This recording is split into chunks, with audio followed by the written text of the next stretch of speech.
Okay.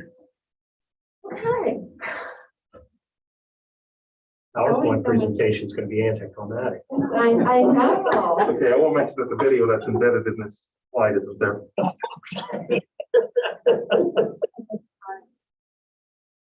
Okay.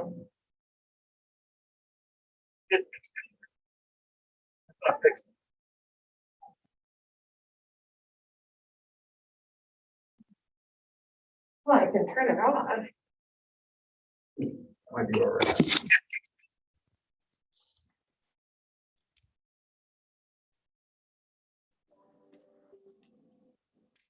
Okay. Somebody else needs to turn their speaker on. Actually, if you would turn on your microphone.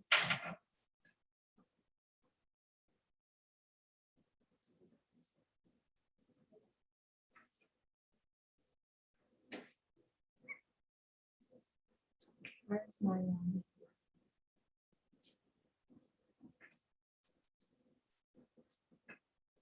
I don't see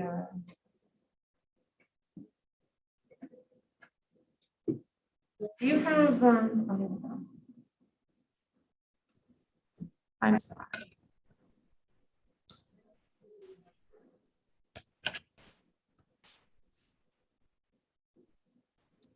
Let's just remember that Facebook shut everything down.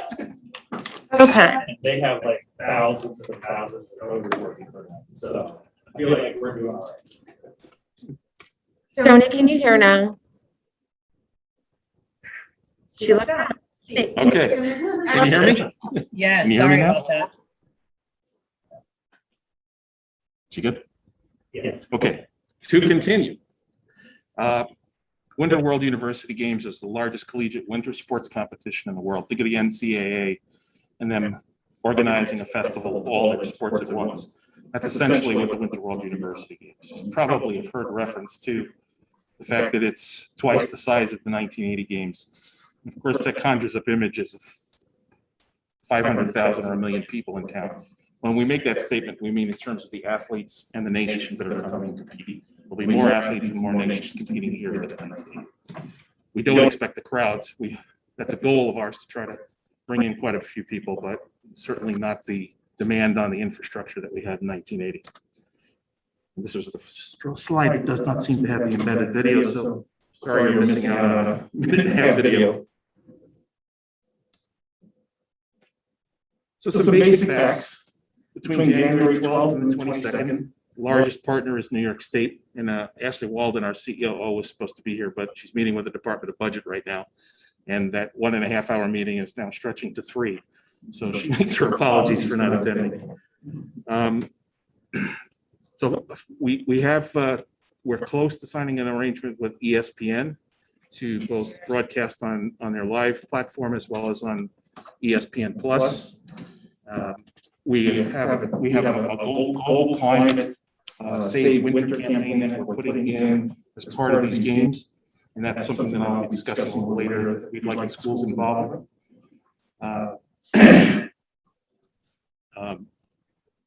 We hired somebody actually for sustainability to try to help us practice what we preach. And we want to try to put on an environmentally friendly games. There'll be 86 medal events, 2,500 athletes and coaches. We're projecting attendance over the 10 days of 250,000. 600 universities from 50 countries will be sending representatives. The sports are all of the sports that are typically competed here, except for the sliding sports, since they have no presence in a university setting. There's 7 client groups that we are going to be dedicating our services to. First is the athletes, of course, second spectators. Then we'll have other client groups within the media, technical officials, the FISA VIPs, marketing partners, and our workforce.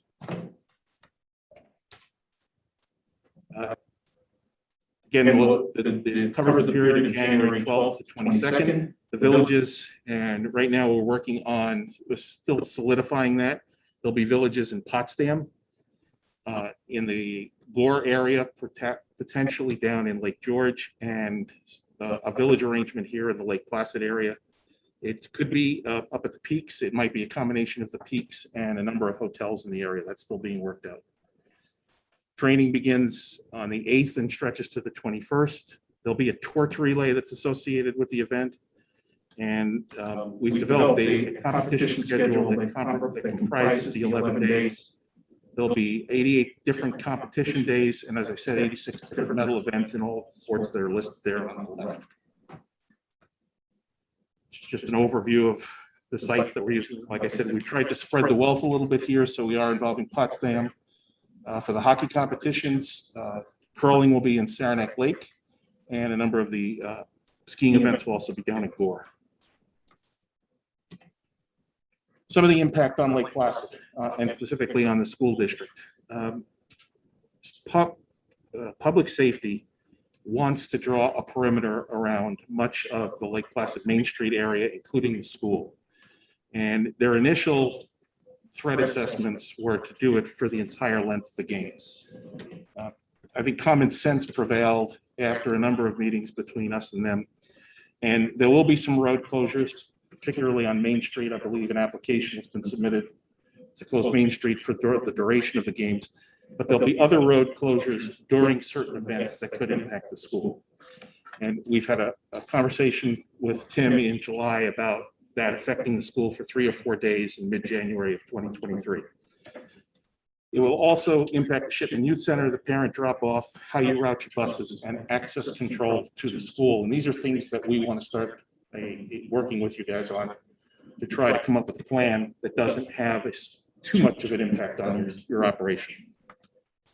And that's hard to say, unfortunately. I'm going to go to the blow-up version, but this gives you an idea of public safety's concern by the black dotted line. These are the areas that they need to secure for the purposes of the game. And as you can see, it runs right through the center of the school. So they're talking about closing the road here, this road, during times that the speed skating will be in competition, and parts of this road for a lengthier period because the Olympic Center will be in use for a larger period of time. This is going to impact the teachers' parking lot as well as the Shipman Youth Center.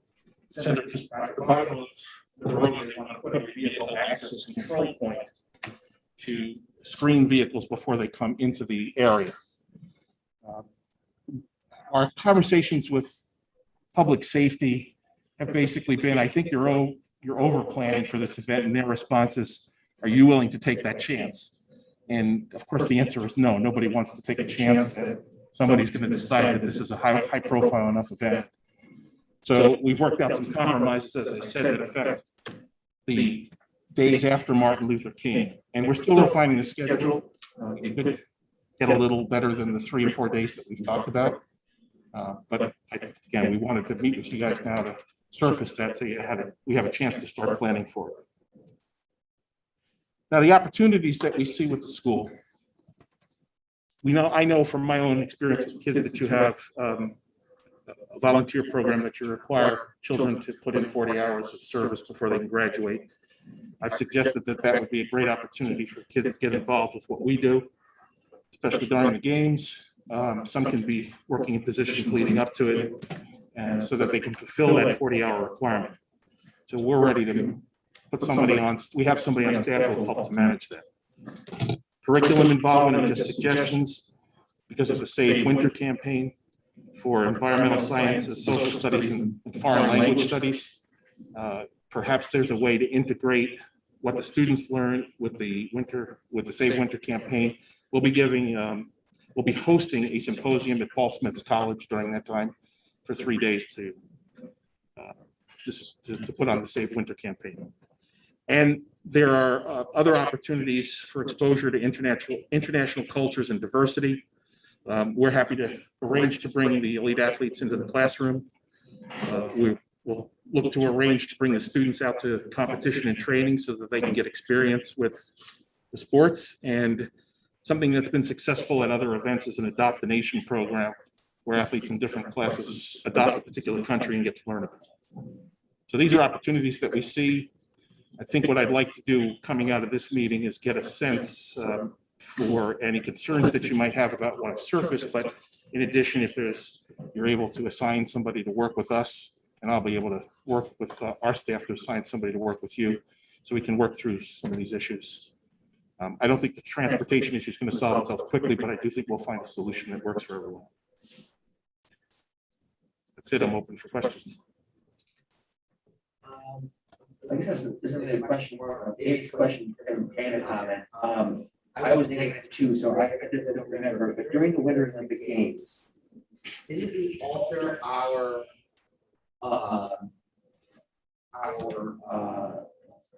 school schedule? Didn't we have like take less time in spring break? Or, I don't know, I just recall my mom talking about that. My recollection is that the school was used as the main press center, and the school basically shut down for the games. So maybe we can consider shutting down, maybe we consider shutting down for a portion of the games. I'd like to introduce Ashley Walden, who broke away from the budget meeting. Welcome. Thank you.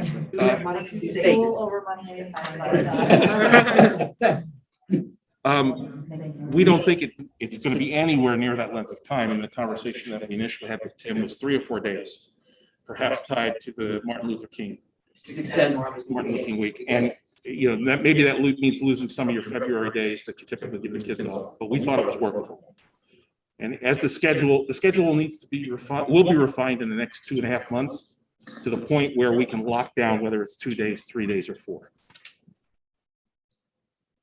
Ron, can you go back to the slide that has the overlay of the events by day? Can you help me with, I don't have this particular computer, it goes backwards. The chart you'll see here.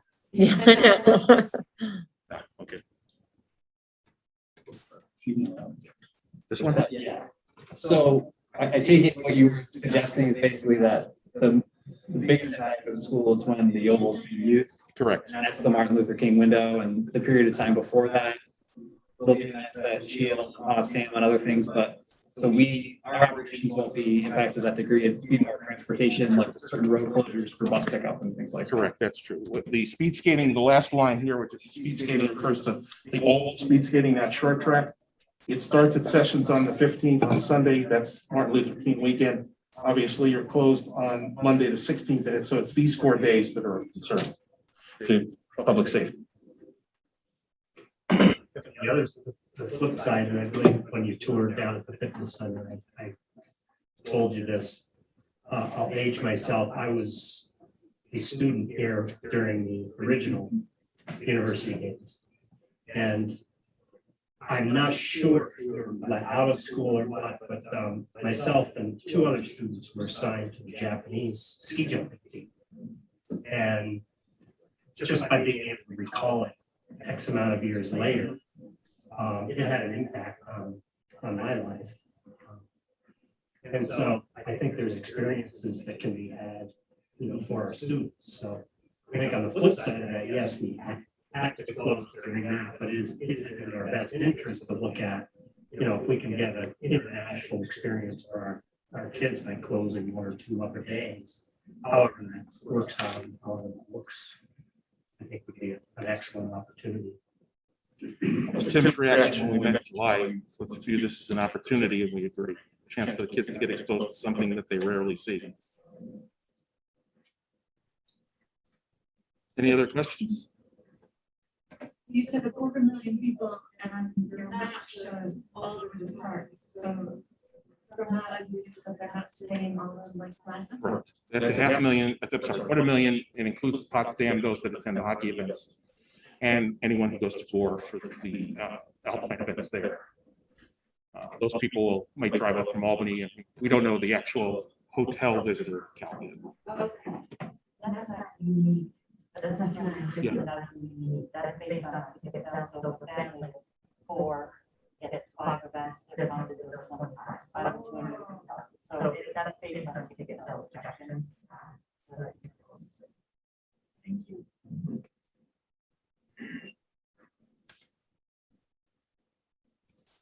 Well, if there's no other questions, then I thank you very much, and maybe give some thought to assigning somebody to us that we can work with. It's exciting. Yeah, absolutely, Ron. I'll get back in touch with both of you and come together on a strategy and try and leverage this opportunity. It's exciting. So I appreciate you both coming. So thank you. Thank you very much. I'll let you get back to your mundane business. Thanks. So just leave that like that. Just leave it. It's good. Thank you so much. Bye, Ashley. Thank you. Moving along, fund balance allocation. Andy, you want to take this? So what we do, If you want to do it. So I need the,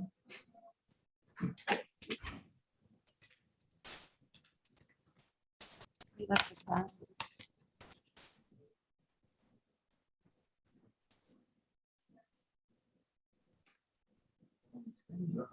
still presenting.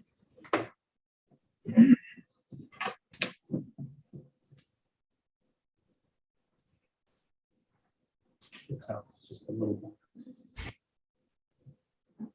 Okay. So you. Yeah. Right, probably, yeah. What you doing? No, I just wanted to.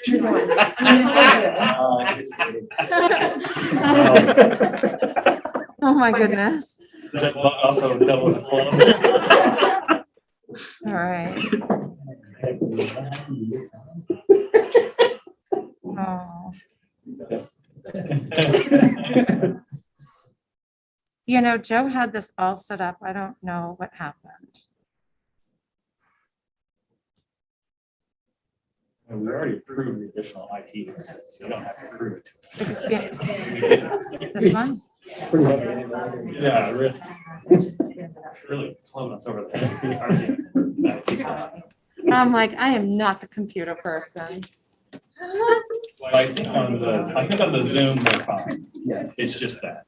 Oh, okay. Perfect. Okay, so what you see, what you have on the document here are the stages. The first one is basically looking at our expenses.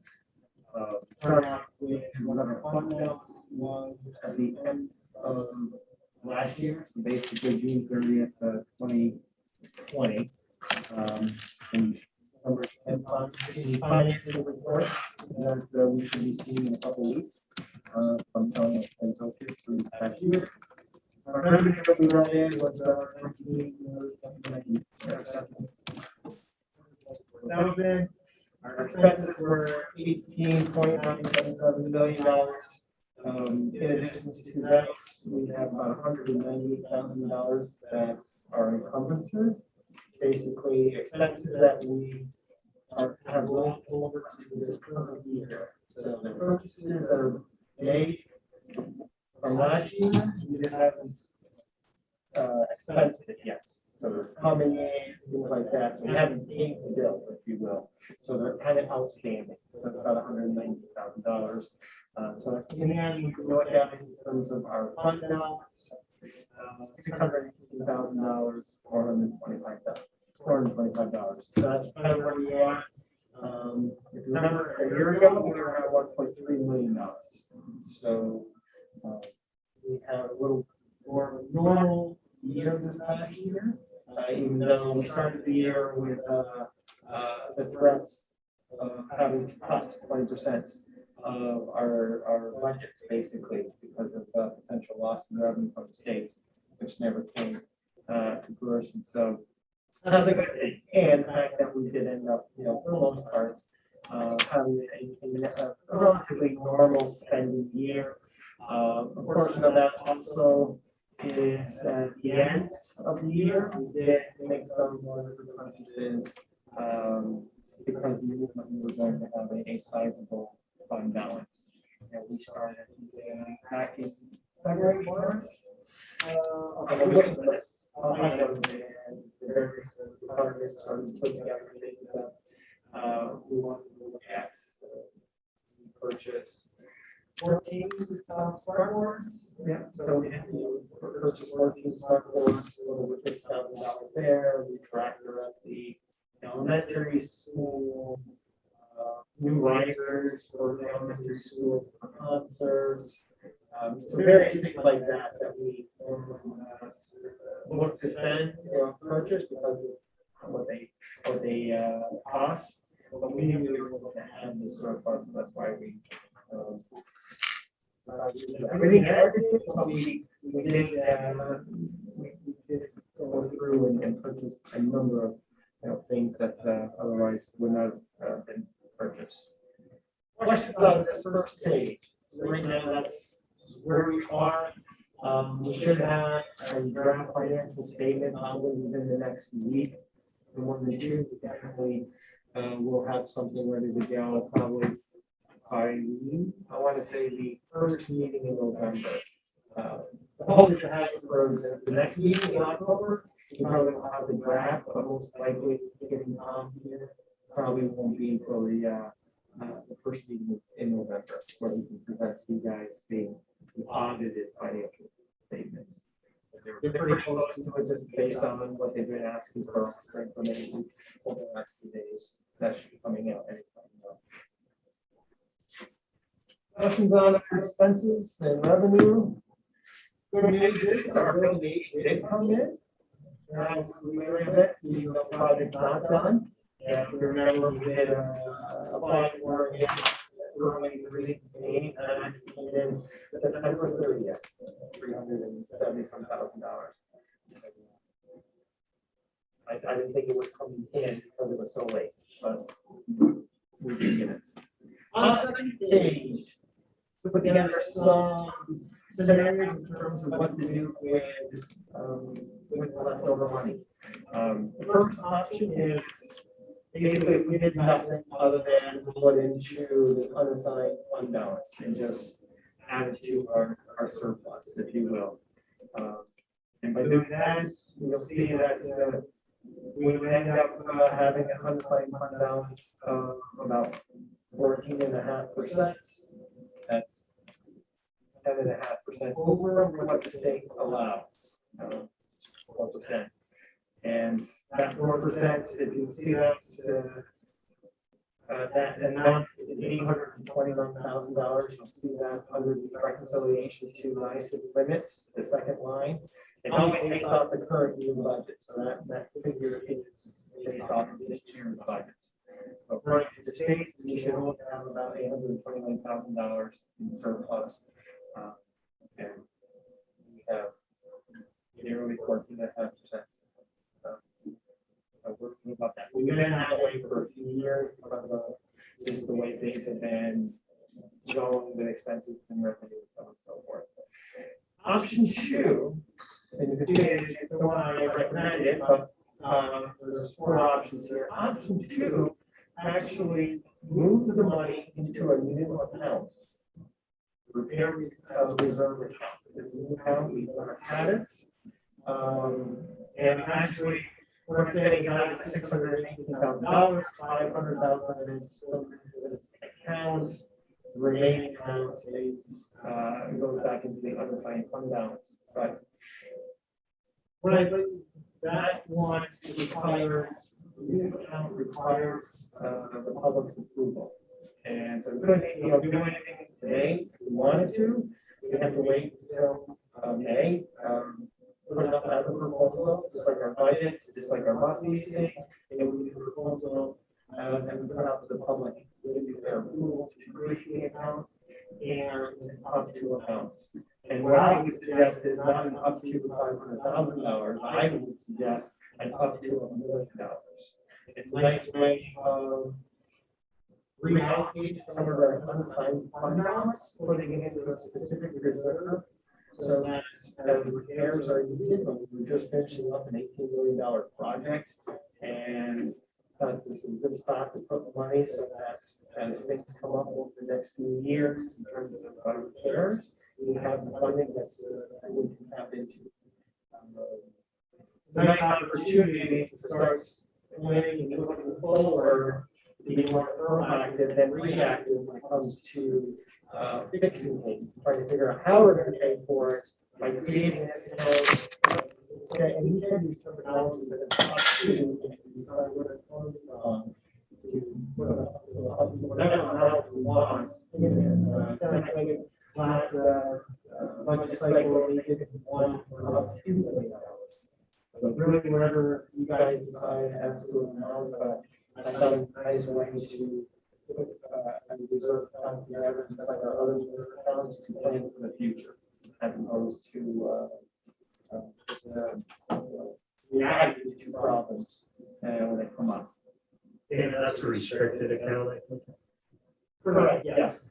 You know, and the reason that I decided on this one as an option as opposed to the capital one, this one gets you a little more flexibility in terms of how you use this.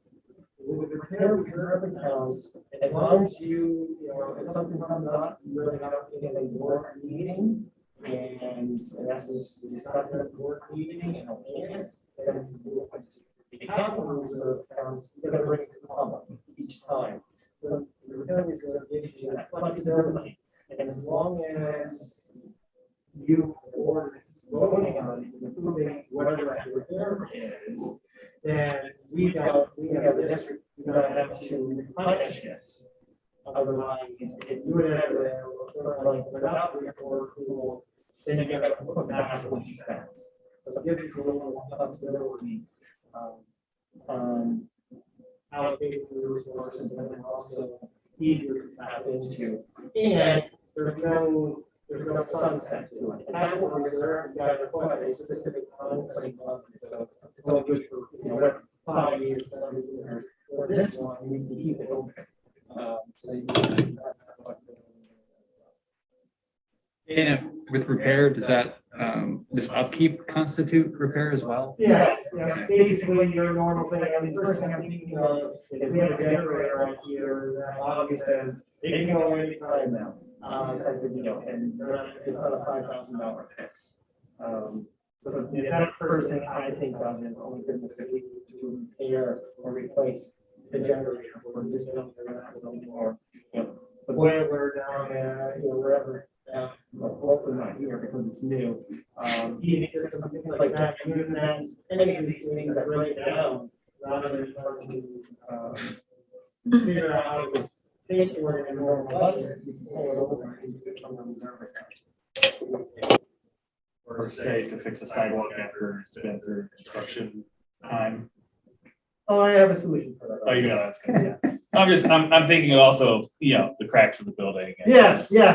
And then would we have liberal use of it? Let's say if we wanted to, I've been approached by, strangely enough, more than one member of the community about why we did not restore the windows on the front of the high school to how they were in 1980s. I would say yes, because it would be considered repair. What I'm thinking of, so right in the foyer area, there's it used to be the dark room, so they took out that window and they put up a piece of plywood, painted it, and there's a vent there. And Tim and I, we were looking at it not too long ago, going, now that there's no longer a dark room there, maybe it would be nice to bring back and put a window kind of back there, so the fronts look the way it used to be. That would be considered repair, yes. Okay. Yeah. I'm curious how you will frame the decision to be voted on in May. How do you educate people about this? It would be, you know, through the normal budgetary process where we're talking about the budget and the proposal. It would all be part of that piece of information. It's out there saying, that here you go, here's our budgets, here's our proposal for the 3 buses, here's the library thing for Wilmington's library proposal, but here's also, we want to create a reserve account. And, you know, it explains just what, you know, we're talking about now. Really, you look at it, we have the funds available to plan for future issues that won't tax the budget if something comes up. And everything expenses. You know, and it's one of the things, so it's not like you can use it for any other thing. But how there's 5 years from now, warranty is up on the roof and, you know, we gotta fix it. There you go.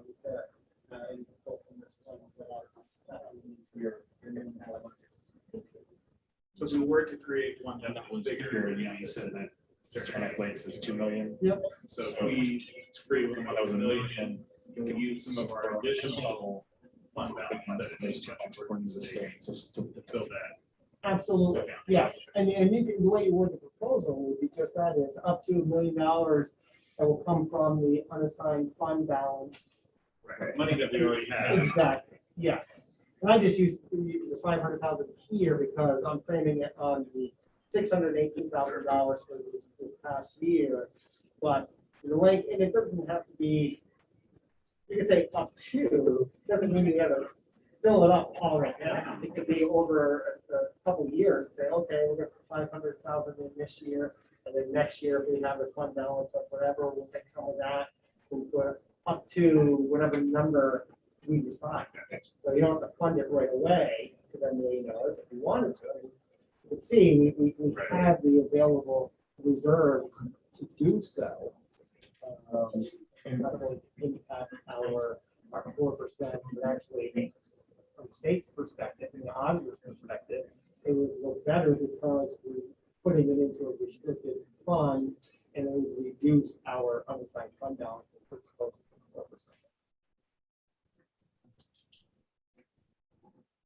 Option 3 continues with the repair reserve, but then allocates $100,000 into the FLR. That is the account that we use in terms of staff deferred electives. So when someone retires and then gets their buyout, if you will, based on years of service, accumulated personal time, whatever contract they're part of stipulates, we can fund it. We fund it through the MLR. Basically, it's so again, it's not impacting our normal budget. It have that ability, and that account has covered. If you look at it, it's about $1 million right now, a little over $1 million in the MLR account. 900,000 of it is for the deferred electives payouts. 100,000 of it is what you guys allocated for the teachers' retirement system. A year ago. So a year ago, we said, hey, why don't we create a TRS reserve, so $100,000 of this in the FR. Now we're doing more teachers' retirement system. Again, if we needed to tap in because there was a spike in the percentage that we have to pay the teachers' retirement, we would tap into that reserve account. It does not offset the and that's why in all of these reserve accounts are created is to plan for the future, like a deal, so that you might get stuck. And you think about if we had the number of years ago, we had a tax cushion reserve account. This district had to take out a bond for about $800,000 a number of years ago.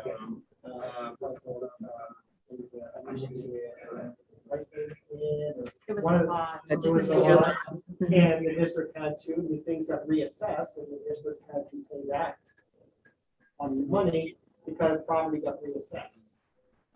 Having the reserve account that we have now, that would not burden us as much. We probably wouldn't have to take out a lot of use that.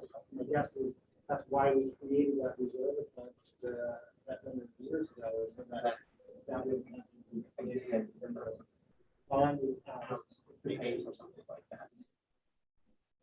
And then option 4 is kind of spreading it, removing it from the reserve accounts, putting 100,000 in FLR, 100,000 in ERS, and well, as capital reserve account, kind of spreading it around there, just kind of giving you more choices. But that comes back to option 2 is the one I really recommend because it's it sets us up nicely. It puts a little more money into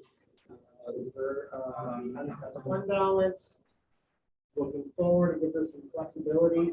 We can obviously tap into the unassigned fund balance if we wanted to maximize and get to whatever dollar amount. $1 million, like it's just a nice, it's a good solid number.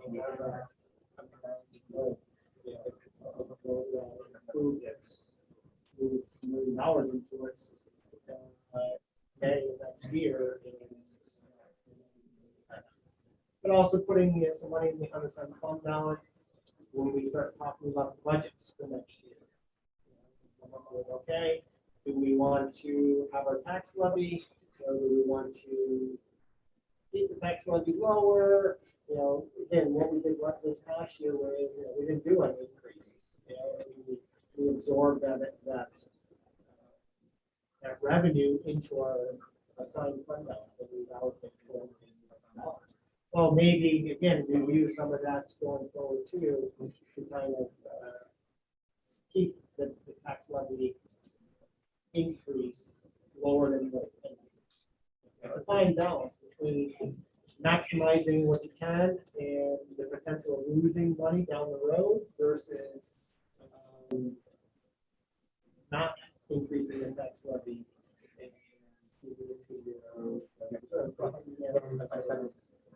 Once again, whether it's coming from the taxpayer through property tax or it's coming from the unassigned fund balance, it still came from the community. It was just when did they pay it? They gave it to us last year, so we don't raise the tax levy as much next year because we have the funds already to offset that. So it gives us that flexibility as well to have that conversation. Are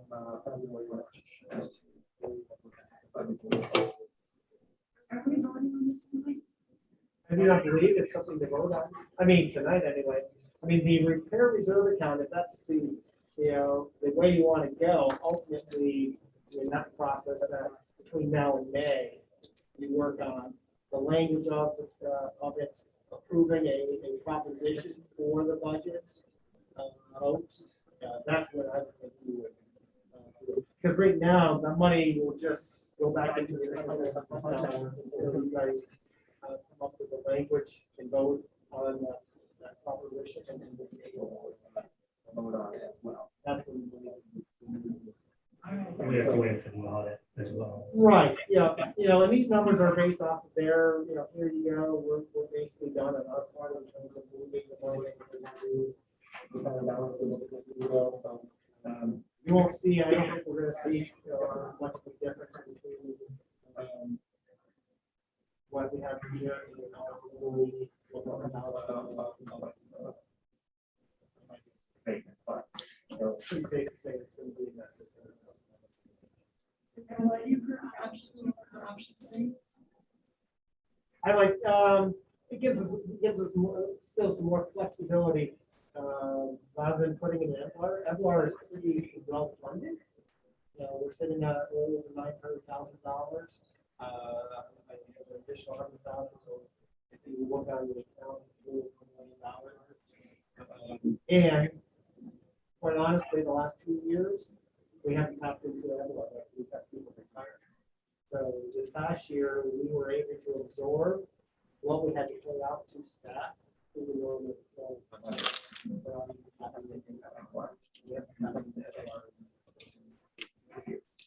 So it's a pretty healthy reserve at this point. Was there anything that we didn't fit that we didn't include in the capital project? Storage, there were some storage things that they decided early on that we were going through the process. My understanding is really wanted to bring the keep the capital project under $20 million. Yeah. So I know there were storage units attached to this building that were on the first round, but it was one of the first things to get cuts. Yeah, things like that, yes, yeah. More the, these are nice things to have. Yeah. But I was wondering if there's any way we could pick up, if there's anything out there that we would pick up through the. But how we use money, with the dollars. Work around, I don't know. Was the generator from the initial scope? No. Yeah, the generator. That kind of came up towards the end of the process, because it gets inspected every year. And I think the last time it came out, that is, on its last leg, it passed inspection and all that, replacing parts. So it's not like it was such a red flag that you need to replace it today. Basically, the guy just said, in the near future, you're probably gonna have to. We talked about the heating units down at the elementary school. Yeah. There was some issues there that they brought up. Again, some of that replaced the capital project, but there's some issues down there that might require a replacement.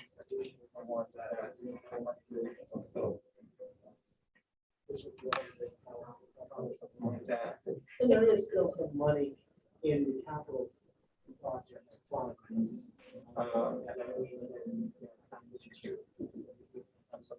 There, almost closed out, but I'm not.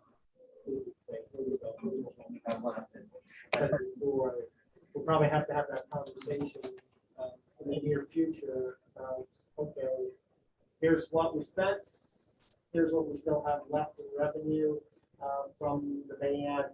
What do we want to do with it? Could we formulate a list for the board data of anything that was in the initial scope that was not filled? I could pull out the original, like Mosaic had this long spreadsheet of all the items. I can look at this last week. Teresa had brought up the lighting issue in the auditorium, which was on it and got removed. That would be a perfect example of covering something. I actually asked Phil Buster last week. Where he does a lot of this work, and he had some people out there that you could reach out to in other districts that went through and who did they contract with and do lighting in the auditorium. We are looking at something like that. I can pull up that spreadsheet and say, okay, what was on the very original items there. So we do have some flexibility when it comes to the stage with the capital project because of the wording of the proposal 3 years ago. It was pretty open-ended.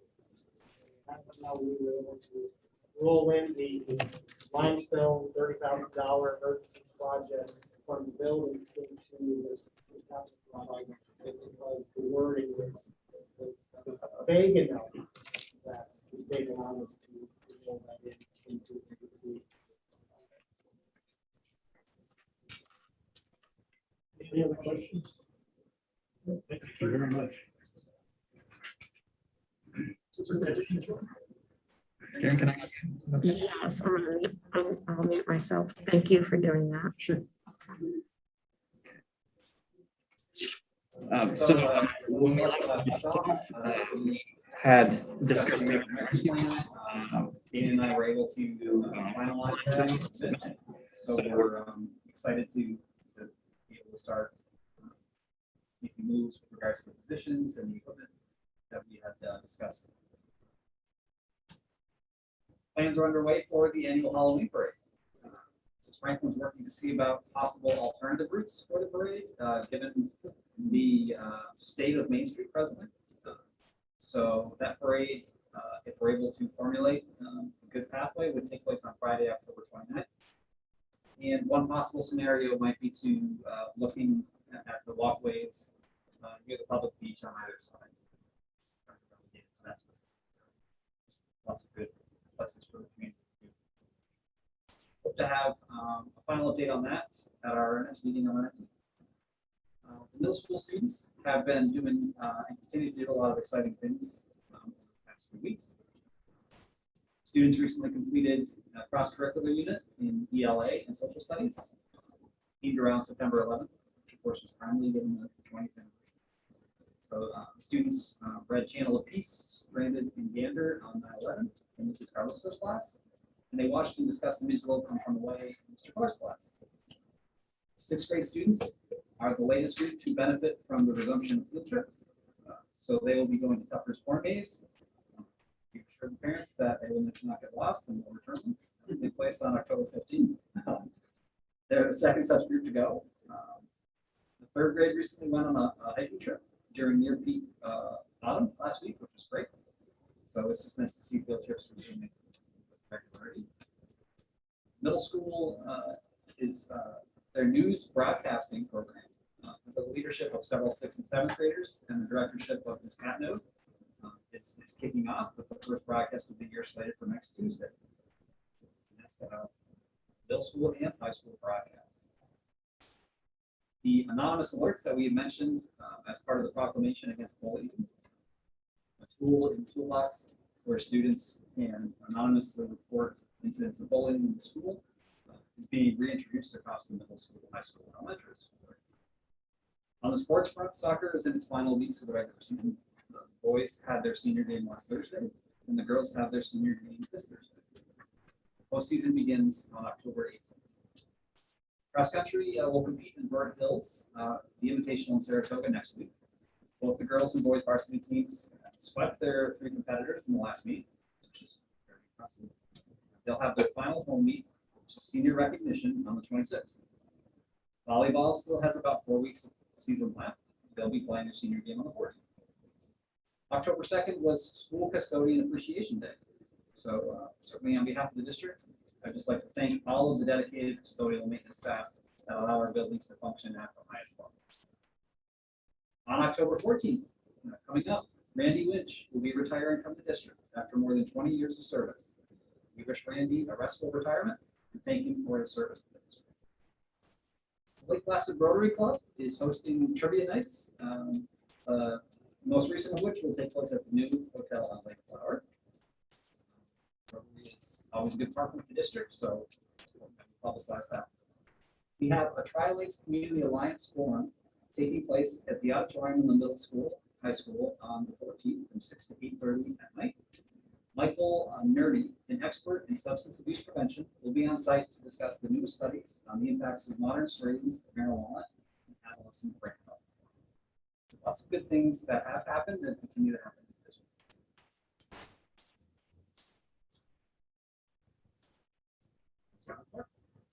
Good questions. Is the 8th grade going? So Teresa, are we holding on that right now? Yeah, it's interesting that you brought it up because we talked about it at team today. And so we're kind of in a holding pattern, but we're going to have to make a decision pretty soon because there's a lot of planning. Our 9th graders at some point too will be able to enjoy themselves since they missed out last year. Yeah.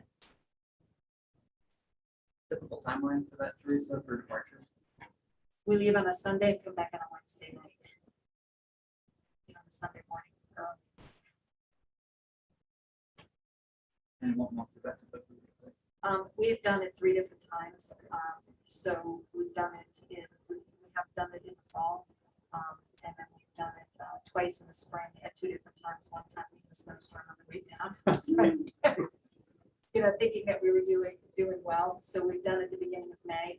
And we've also done it tying it around spring break, right before spring break.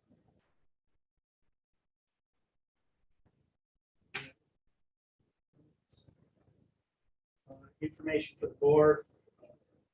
A lot of what Sid went over is in the information for the board. Any comments, questions on? Congratulations on Sunday.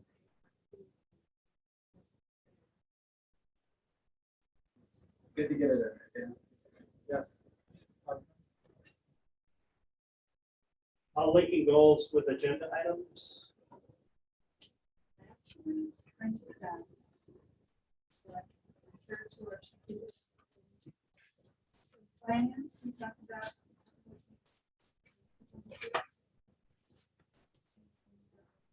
Support superintendent.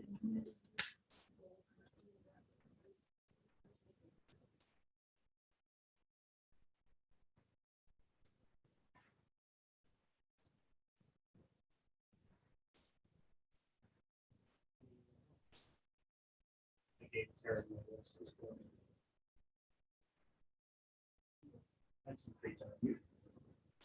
Thank you very much. I thought that in addition, the under education, the seeking opportunities to provide appropriate support, closing opportunity gap. I think that the piece you gave is a good example of something that is will be some disruption to us, but not a significant cost that we'll be able to give. We'll be able to punch above our weight as it were for experience. Use that education.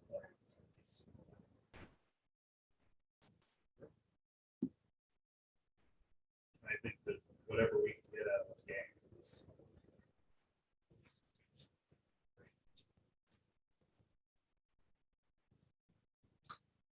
Discussion, dress code. So when last we spoke of the dress code, the board had given me charge to formulate a plan for an ad hoc committee under the auspices of the shared decision-making committee of the board. So to that effect, I did formulate a draft for your consideration of how this could go. Basically, I just articulate the purpose, to engage stakeholders in the district in conversations about what current community norms and standards of the current are, and to make recommendations to the board on the existing dress code policy.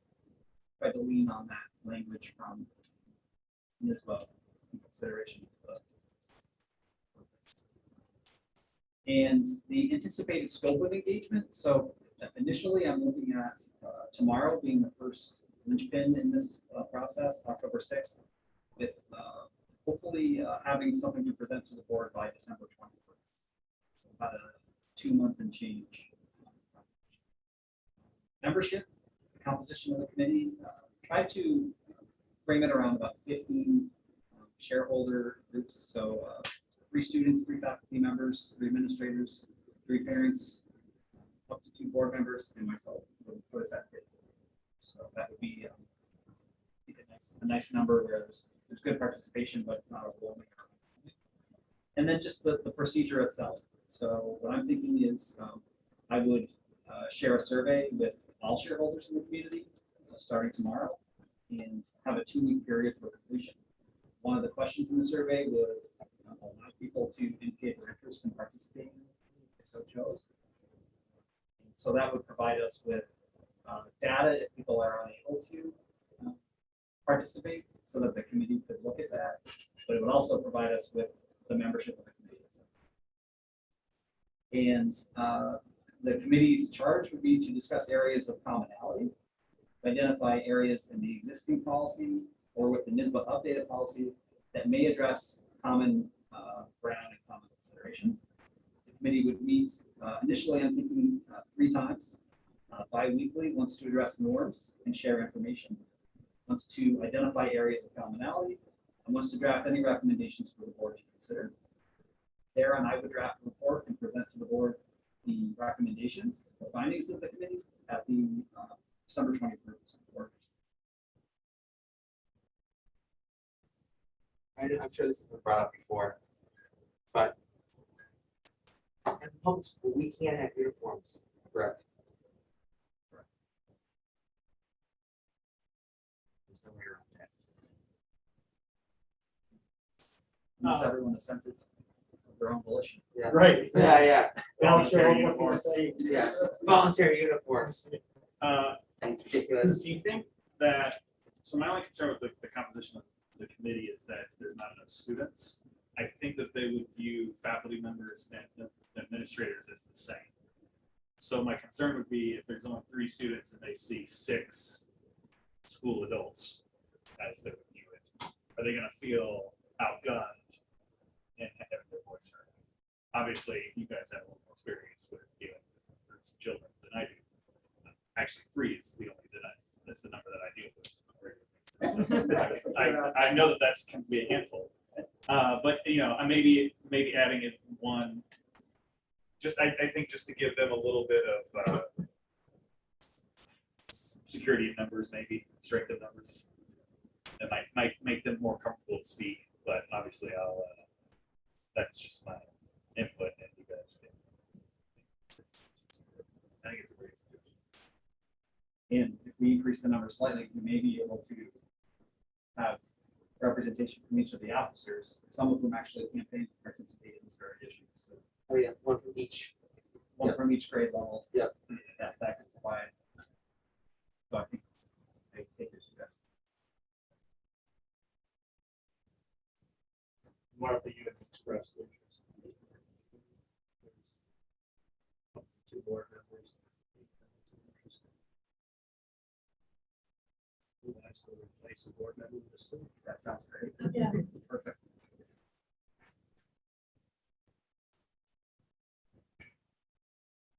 Let's see, Martha, board retreat, do you have anything to report? Yes, Colleen and I decided that we'll do something in the spring after.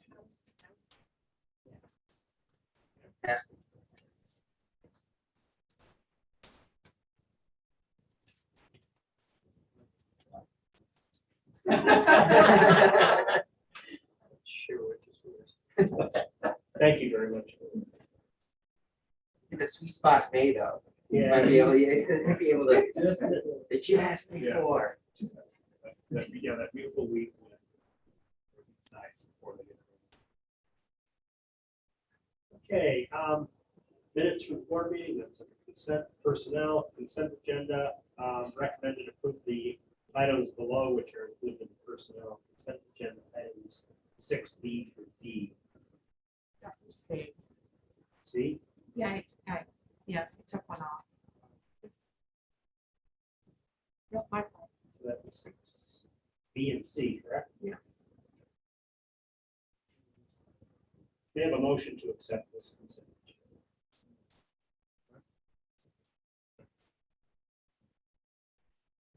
Okay with two items? If so. Please vote. Or do you want to do vote by hand? That's fine. All in favor? Alright, Opposed? Approved by, yes, 0. Sports merger was under consent, as was special education, unless there's questions on that.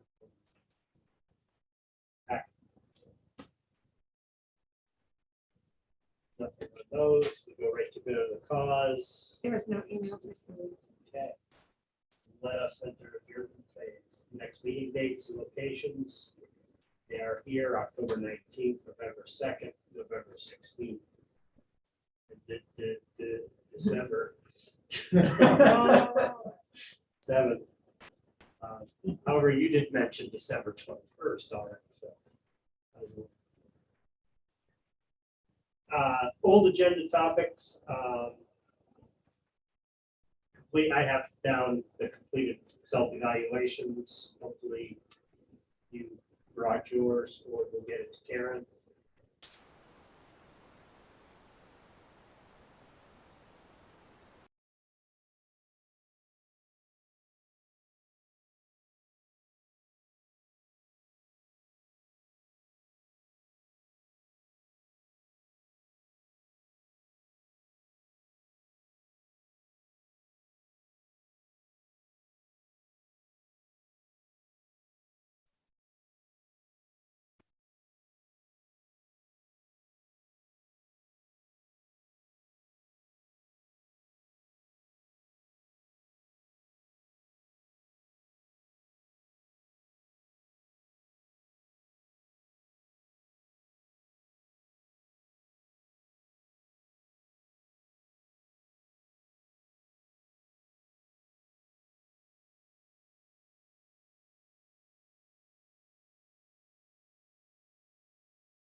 Sorry, Joan. Can you hear That's me all now? right. Yes, I can. Okay. No, she can't. Yeah, can you hear me?